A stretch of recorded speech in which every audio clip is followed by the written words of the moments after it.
Now let's go to Sam. Ask me. Uh, It's a story in itself. what do they plan to do with all that stuff? I'm sure they've sold it. I mean, the average, like the peacock robe, that the black one is worth 150 grand.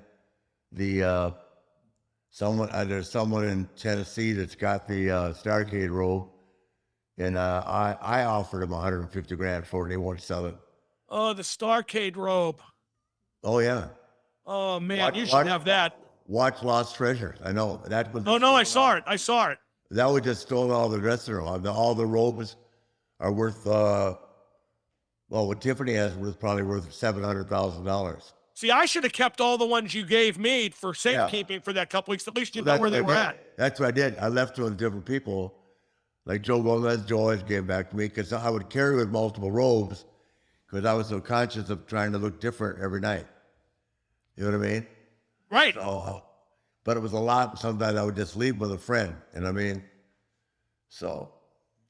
Well, here's at Houston one time, I let a girl keep the world belt.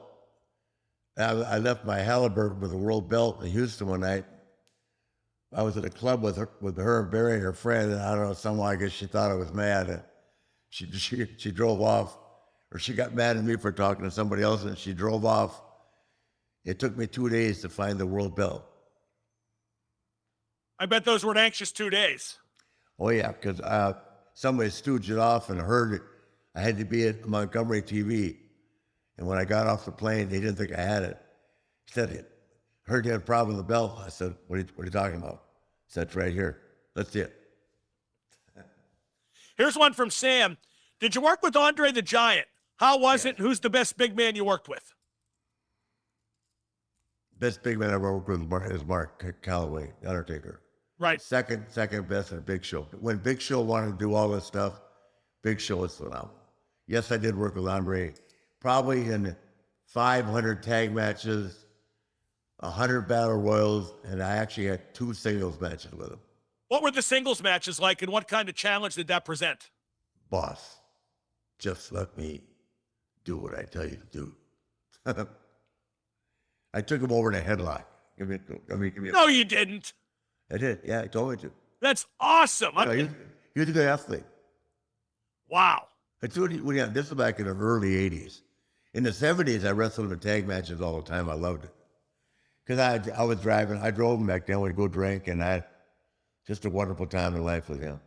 Prodigious drinker, right? Only an ING against Wahoo, Paul Jones, and a Giant. Probably 300 times. Now, he was a prodigious drinker. Could he outdrink you? I assume so, because of volume.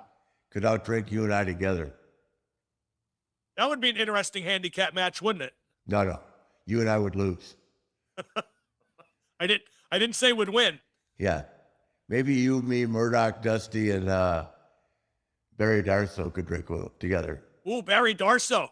That's a good wild card to play. 56 Mick Ultras. I saw it. Ugh. Here's one from JR.